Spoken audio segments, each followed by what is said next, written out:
बाबा 5 मंडल का दर्शन मानस में कराए हैं। आइए हम चलें मानस में प्रवेश करें, दर्शन करें।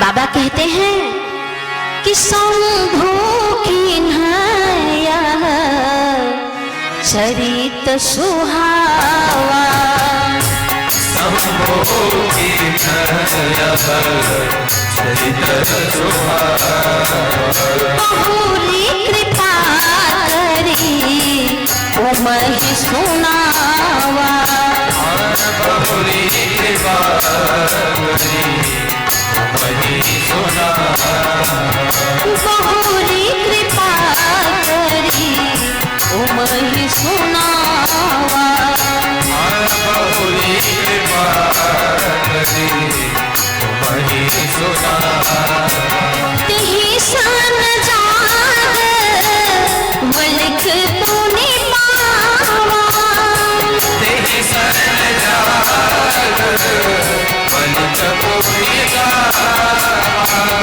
तेहि सन जाग वलिक तूने पावा, तेहि सन जाग वलिक तूने पावा, तेहि पुनि भरत द्वाज प्रति गावा, तेहि पुनि भरत द्वाज प्रति गावा, ते श्रोता भक्ता समशीला, तेहि श्रोता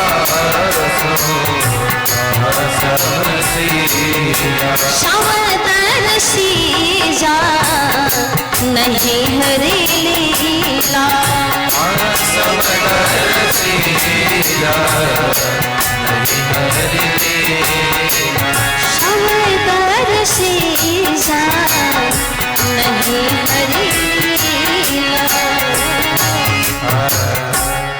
तो कथा के भी 5 मंडल हैं।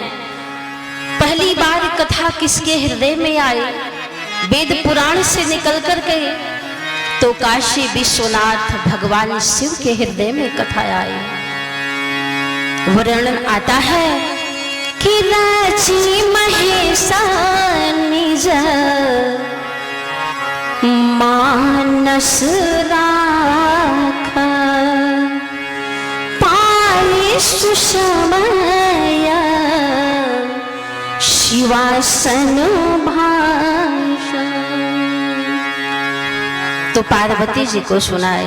प्रथम शिव जी के हृदय में कथा आई। इसके बाद तो शिव जी कौन हुए? तो ये चंद्रमंडल हुए। फिर शिव जी किसे सुनाए? तो उमा जी को सुनाए। तो पार्वती जी कौन है? तो चंद्रमंडल है। फिर वो श्री राम कथा किसके हृदय में आई? तो जागबलिक जी के हृदय में आती है प्रभु की कथा। फिर जागबलिक जी किसे सुनाते हैं? तो भरद्वाज जी को सुनाते हैं। भरद्वाज जी कथा को सुनते हैं। सबसे अंत में वो कथा किसके हृदय में आती है? तो गोस्वामी तुलसीदास जी के हृदय में आती है। ऐसे करके ये 5 मंडल हैं। शिव जी हैं, पार्वती जी हैं, कागभुसुंडी जी हैं, जागबलिक जी हैं, भरद्वाज जी हैं। ये 5 मंडल हैं। तो गोस्वामी जी से पूछा गया कि आपने कहाँ से ये कथा को सीखी? कहाँ आपने मानस की कथा सुनी जो आपने रामचरितमानस की रचना कर डाली? तो बाबा कहते हैं मैं पुनि निज गुरु संग सुनी, कथा सुशोकर खेत, समझी नहीं तसवालपन, तब अति रहे अचेत। हाँ, तब अति रहे अचेत। जिज्ञासु ने कहा तो आपने रामचरितमानस को कैसे लिख दिया? गोस्वामी जी करबद्ध निवेदन करते हैं, कहते हैं कि ऐ संसार वालों, मेरी क्षमता कहाँ है? मेरी विषाद कहाँ है, मेरे में वो बल कहाँ है जो मैं रामचरितमानस को लिखूं। बाबा कहते क्या है, कविता विवेक एक नहीं मोरे, कविता विवेक एक नहीं मोरे, सत्य कहूँ लिखी कागज खोले, सत्य कहूँ लिखी कागज खोले, सत्य कहूँ लिखी कागज खोले, सत्य कहूँ लिखी कागज खोले। तो इस प्रकार से मानस की रचना हुई। तो मैं प्रातः स्मरणीय गोस्वामी तुलसीदास जी की लाख लाख वंदन करती हूँ, जिनकी तुलना किसी कवि से नहीं हो सकती है।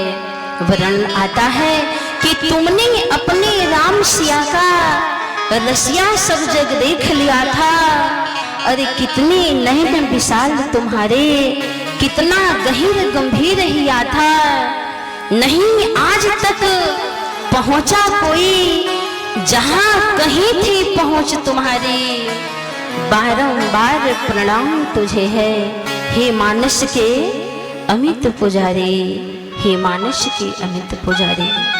ऐसी महान विभूति। तो जो मानस की कथा है साधारण नहीं है, अरे इस पर भगवान शिव ने मोहर लगा दिया कि ये कथा कैसी है, तो सत्यम है, शिवम है, सुंदरम है।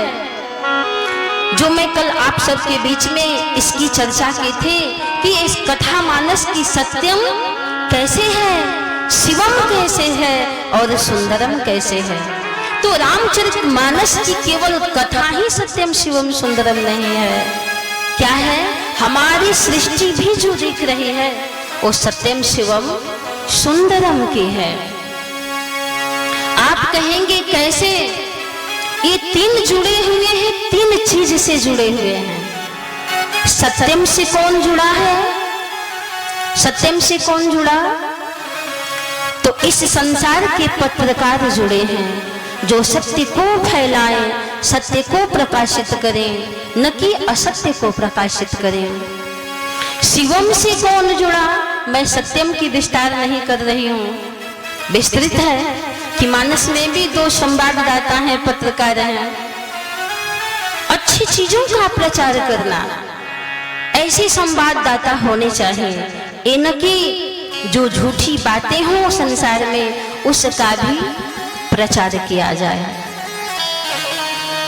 प्रयाग की भूमि से आप देखें कि वहां भी समुद्र मंथन हो गया, 4 रत्न निकल गए, वहां भी ऐसे ऐसे प्रचार हो रहे हैं, कथा की प्रचार नहीं।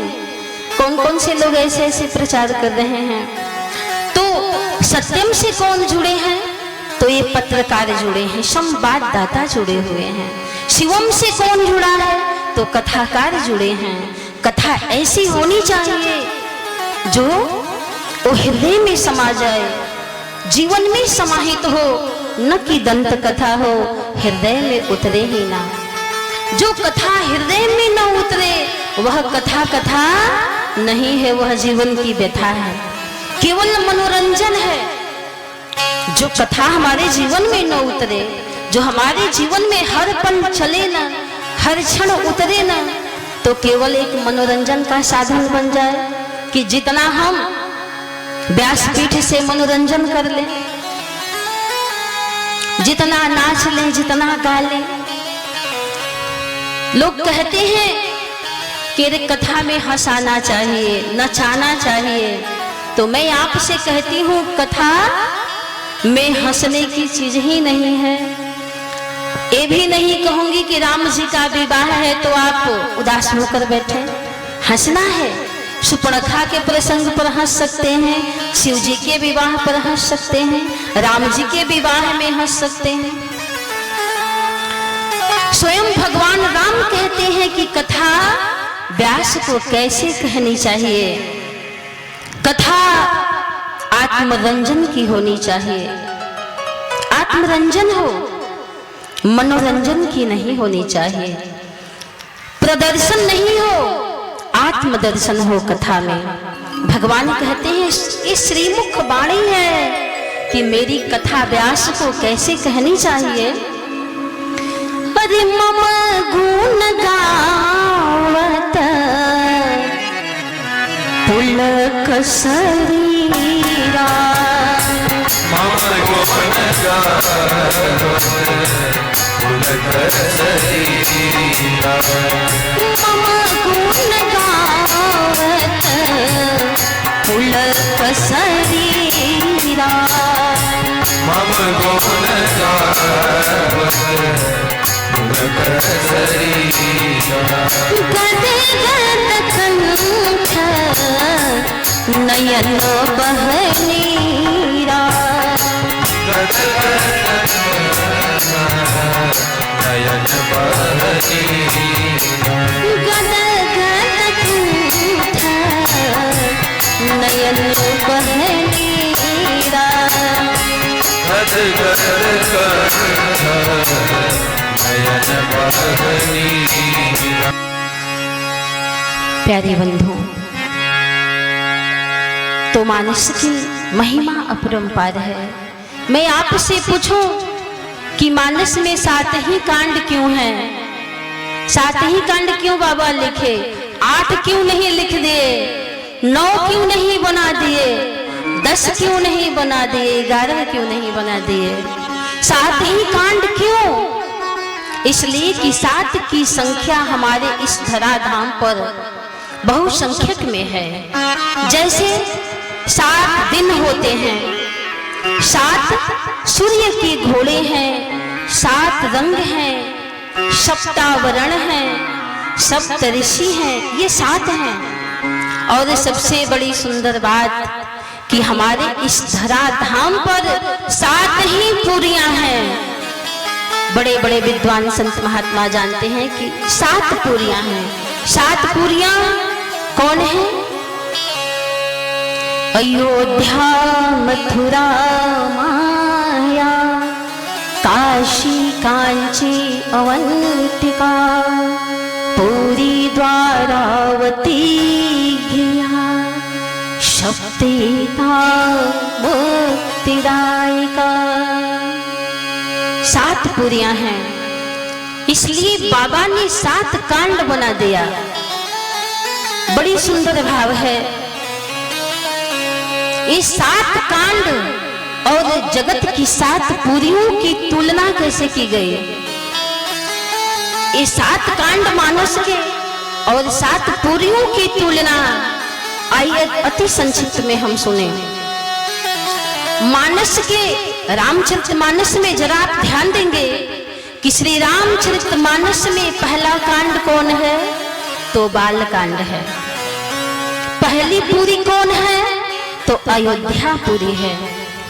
तो अब बाल कांड से और अयोध्यापुरी की तुलना समता कैसे हो सकती है? जरा आप विचार करें कि जो ये बाल कांड है अयोध्यापुरी कैसे है? प्यारे सज्जनों, बाल कांड में भगवान के जन्म हुए, भगवान बाल लीला को किए, जितने भी उनके संस्कार हुए, जैसे उपनयन संस्कार, नामकरण संस्कार, यज्ञोपवीत संस्कार, मानव जीवन के 16 संस्कार जो होते हैं, तो जो ये बचपन में संस्कार हुए भगवान के, तो कहाँ हुए? ये बाल कांड में इसका वर्णन आता है भगवान के जन्म का, उनके बाल लीला का। और किस पुरी में भगवान लीला किए, भगवान का जन्म हुआ? तो अयोध्यापुरी में हुआ। अब दूसरा मानस का कांड है कौन? तो अयोध्या कांड है। और पूरी दूसरी पुरी कौन है? तो मथुरापुरी है। आप कहेंगे कि अयोध्या कांड से और मथुरापुरी की तुलना क्या हो सकती है, क्या समता है? सावधानी से सुनेंगे आप। अयोध्या कांड में भगवान को वनवास मिला, सारी प्रजा अयोध्यावासी दुखी हुए, प्रभु के दुख से विदग्ध हुए। ऐसी स्थिति हो गई अयोध्या वासियों की। बाबा कहते हैं कि सही न सके रघु बर बिरहागी, सही न सके रघु बर बिरहागी, सही न सके रघु बर बिरहागी, सही न सके रघु बर बिरहागी। चले लोग सब व्याकुल भागे, चले लोग सब व्याकुल भागे, चले लोग सब व्याकुल भागे। चले लोग सब व्याकुल भागे। तो अयोध्या वासी भगवान के दुख से दुखी हुए और पुरी जो है वो कौन है? मथुरापुरी है। तो मथुरापुरी से श्याम सुंदर कृष्ण भगवान कहाँ चले आए? जब गोकुल में चले आए तो सारे मथुरावासी वहां की गोप गोपिकाएं श्याम सुंदर की विरह व्यथा से व्यथित थे, दुखी थे, विरह वेदना में जल रहे थे। तो दूसरी पुरी क्या है? तो मथुरापुरी है। तो मथुरापुरी में श्याम सुंदर के विरह में लोग जले, गोपियां विदग्ध हुई, दुखी हुई। और अयोध्या कांड में जब राम जी का वनवास हुआ तो अयोध्या वासी जले उनके दुख से। इसलिए जो अयोध्या कांड है वो क्या है? तो मथुरापुरी है। अब आइए हम तीसरा कांड को देखें। तीसरा कांड मानस का अरण्य कांड है। तो अरण्य कांड और तीसरी पुरी क्या है? तो मायापुरी है। अयोध्या, मथुरा, माया, तीसरी पुरी मायापुरी। तो अरण्य कांड से मायापुरी की समता क्या हो सकती है? दर्शन करें। अरण्य कांड में प्रारंभ में ही बाबा संत गोस्वामी तुलसीदास जी मंगलाचरण में मोहाम्भोधर शब्द का प्रयोग आता है। माया, मोह का जो स्वरूप है वही माया है, मोह ही माया है। तो अरण्य कांड में अथ से लेके इति तक, प्रारंभ से लेके अंत तक हमें माया का दर्शन मिलता है। जैसे माया का काक, जिन ही अरण्य कांड आप प्रारंभ करेंगे तो दर्शन मिलता है, वर्णन मिलता है कि माया का काग का दर्शन हुआ। इंद्र का पुत्र जयंत क्या बना? वह भगवान के बल का परीक्षण करना चाहता था। तो सुरपति सूत धारी बायस बेसा,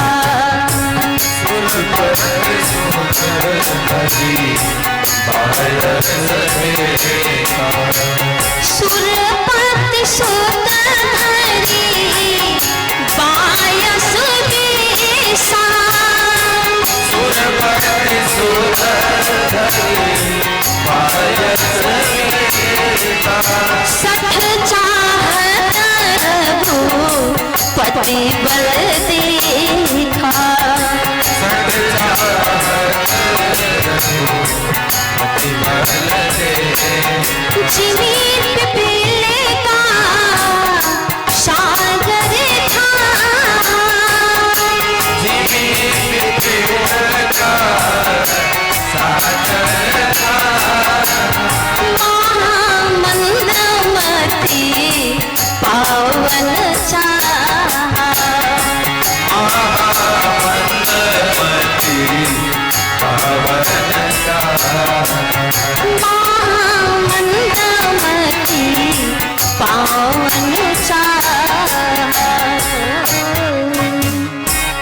तो सुत जो ये जयंत है, इंद्र का पुत्र जो काक का स्वरूप बनाया, सच चाहत रघुपति बल देखा। तो काक का दर्शन सुपनेखा भी माया का रूप बना के आई, मायावी बनी, सौंदर्य बन गई, ब्यूटी पार्लर से सज के आई, मायावी रूप को धारण की। फिर माया का सन्यासी, जरा आप ध्यान देंगे विषय पर, माया का सन्यासी कौन बना? तो रावण बना। बाबा कहते हैं सोन बीच दस कंधर देखा, सोनर बीच दस कंधर देखा, आवा निकट जति के वेसा,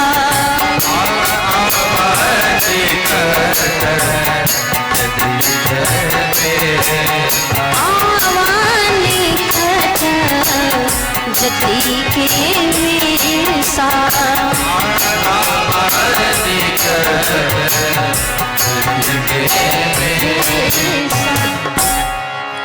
तो माया का काग, माया की सुपड़खा, माया का सन्यासी रावण भगवान की माया में कौतुक युद्ध, जो खरदूषण को माया में युद्ध से भगवान संहार किए।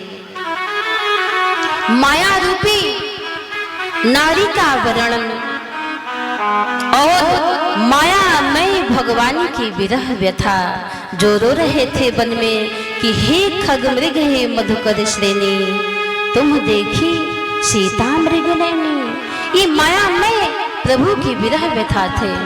तो अथ से लेकर इति तक हमें अरण्य कांड में माया के दर्शन होते हैं। इसलिए जो अरण्य कांड है श्री रामचरितमानस का, वह क्या है? तो माया पूरी है। अब हम चौथा कांड देखें। चौथा कांड है किष्किंधा कांड। तो किष्किंधा कांड कैसे? काशीपुरी है। चौथी जो पूरी है वह कौन है? तो काशीपुरी है। काशी में बाबा विश्वनाथ के वहां स्थापना है, उनकी पूजा है। शिव शिवा का वहां शाश्वत निवास है, उनकी महिमा है काशी में, विश्वनाथ मंदिर में। और अरण्य कांड, किष्किंधा कांड में प्रारंभ में ही बाबा काशी में रहने वाले शिव शिवा विश्वनाथ जी की महिमा का वर्णन करते हैं, काशीपुरी की महिमा का गाते हैं।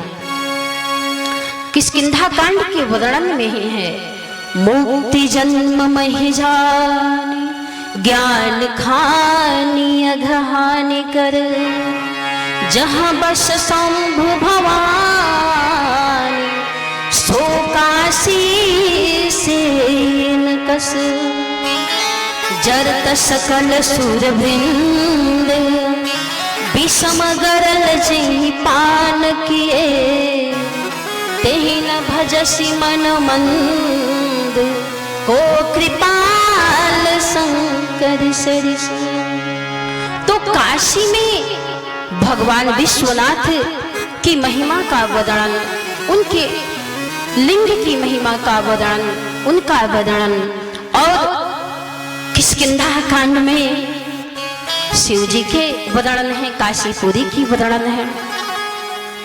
तो चौथा कांड किष्किंधा कांड और चौथी जो पूरी है कौन है? तो काशीपुरी है। अब पांचवा मानस में कौन कांड है? तो सुंदर कांड है। और पुरी कौन है? पांचवा पुरी तो कांचीपुरी है। पुरी में पांचवा पुरी कांचीपुरी है। तो कांचीपुरी से और सुंदर कांड से समता जरा आप देखें। सुंदर कांड के दो भाग हैं, एक भगवान शिव के अवतार श्री हनुमत चरित्र का वर्णन है, तो दूसरा विष्णु चरित्र का वर्णन है। दो भाग हैं सुंदर कांड के, आप सब जानते हैं। एक श्री हनुमंत लाल जी के वर्णन है तो दूसरा विष्णु चरित्र का वर्णन है। और कांचीपुरी के भी दो भाग हैं, कांचीपुरी के दो भाग हैं। वो कौन है? तो एक शिव कांची है और दूसरा विष्णु कांची है। अब हम छठवां कांड में चले। मानस का छठा कांड क्या है? तो लंका कांड है। और छठवां पुरी क्या है? तो अवंतिकापुरी है। तो इनकी हम तुलना जरा कर ले तो आप सावधानी से ध्यान देंगे कि लंका कांड में और अवंतिकापुरी ये कैसी हैं। लंका कांड के प्रारंभ में ही भगवान शिव के लिंग की स्थापना करते हैं।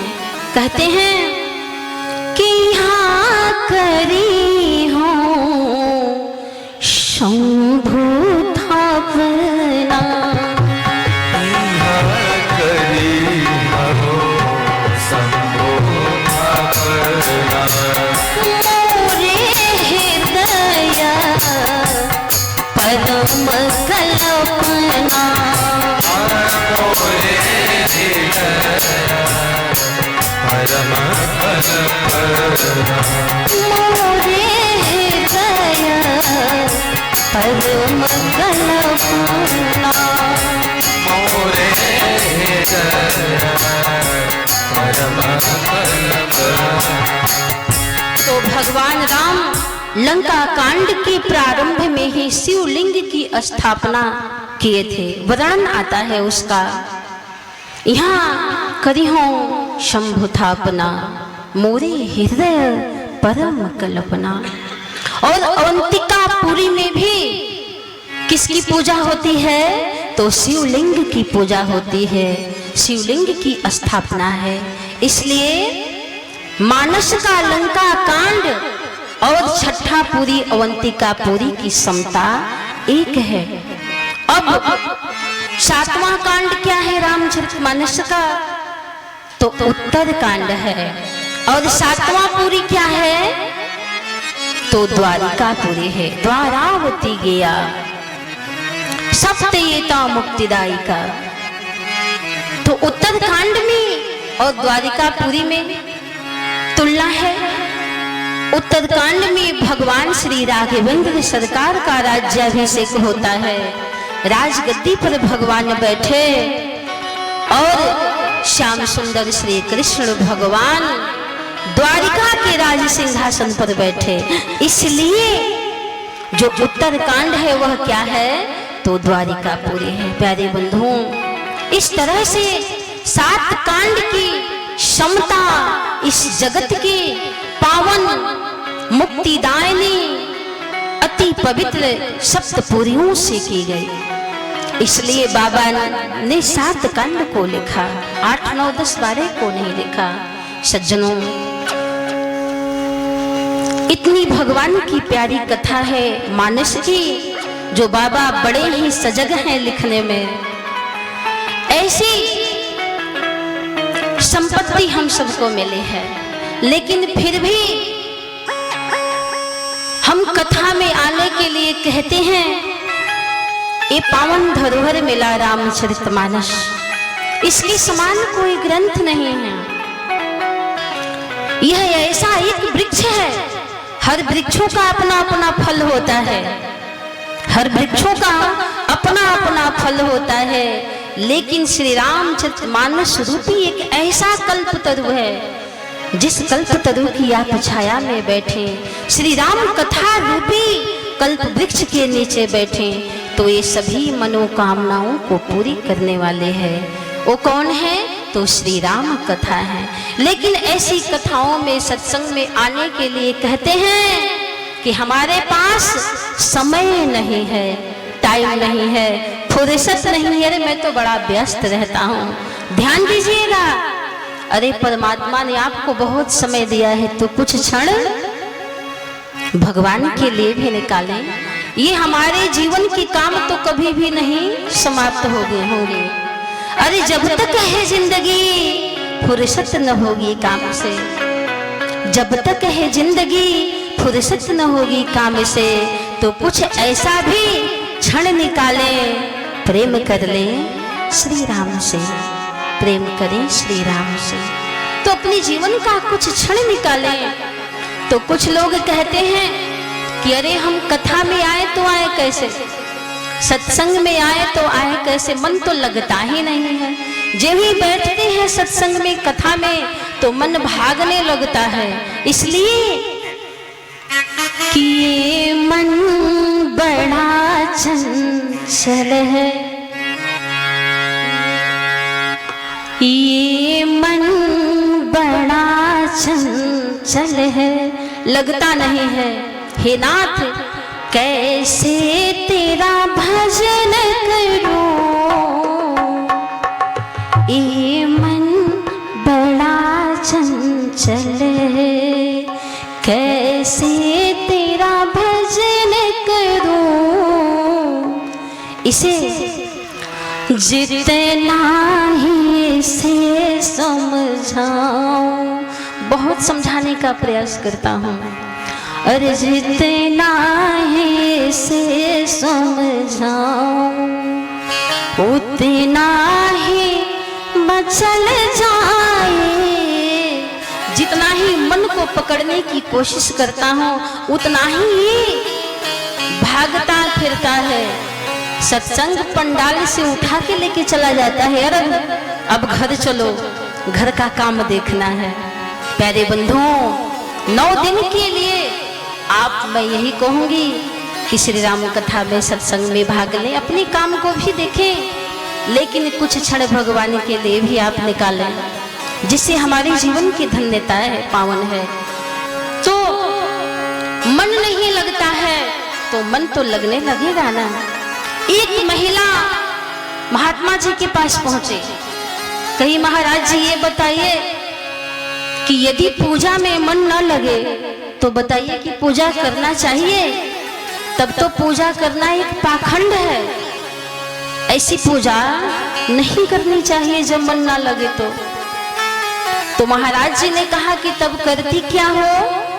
तो महिला ने कहा, उस स्त्री ने कही कि महाराज जी हमने तो पूजा ही करना बंद कर दिया है, जब मन ना लगे तो फिर पूजा करना, कथा में बैठना क्या है? पाखंड है। कथा में बैठ जाना बड़ी बात नहीं है, कथा में आके बैठ जाना बड़ी बात नहीं है। जबकि ये इस परमात्मा की कथा, जसोगान, उनका चरित्र हमारे अंतःकरण में न बैठ जाए। यदि नहीं बैठता है तो फिर बैठना कोई औचित्य नहीं है। तो कहे कि मन नहीं लगता है महाराज जी तो क्या करूं, हमने तो पूजा करना बंद कर दिया। तो बाबा ने कहा, महाराज जी ने कहा, बेटी आप पूजा करना बंद कर दी हैं? अरे ऐसा आप करती कि पूजा करती, पाखंड को करना बंद कम कर दी होती, पाखंड नहीं करती, आपने तो पूजा को ही छोड़ दिया।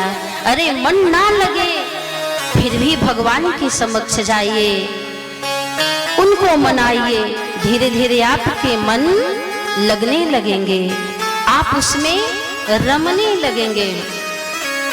मैं तो यही कहूंगी कि कहीं भी आप देव स्थल पर जाइए, भले ही आपको कोई श्लोक न आते हो, कोई बड़ी वंदना न आती हो, कोई बड़े छंद आपको याद न हो, लेकिन एक चीज जरूर आप बोलिए। क्या बोलिए? भगवान के सामने किसी भी मंदिर में जाइए, धाम में जाइए, तो 2 चौपाई मानस की बोल लीजिए। बोलिए क्या? सीता राम चरण रति मोरे, सीता राम चरण रति मोरे, सीता राम चरण रति मोरे, सीता राम चरण रति मोरे, अनुदिन बढ़ाऊं अनुग्रह तोरे, अनुदिन बढ़ाऊं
करबो सवेरे ता समय तोरा करबो सवेरे ता समय तोरा। तो ये दो पंक्तियों का निवेदन आप जरूर करें भगवान के सामने कि हे नाथ, जिस प्रकार से हमारा हित हो, कल्याण हो, आपसे बढ़कर उसे कोई जान नहीं सकता है कि हमारा हित किस चीज में है। शायद जो हम आपसे मांगे वो मेरे लिए सही ना हो, शायद वो गलत हो। जिस चीज को मैं आपसे चाहता हूँ, जिस चीज का मैं जीवन में चुनाव करना चाहता हूँ, शायद वो प्रभु के लिए अच्छा न हो। तो जो आपको अच्छा लगे नाथ वही मुझे दीजिए। तो प्यारे बंधुओं, आप कथा में आइए, सत्संग में आइए, आपके मन धीरे धीरे लगने लगेंगे। ऐसी प्रभु की कृपा आप पर बरसने लगेगी। मैं दावे के साथ कहती हूँ कि लग जाएगी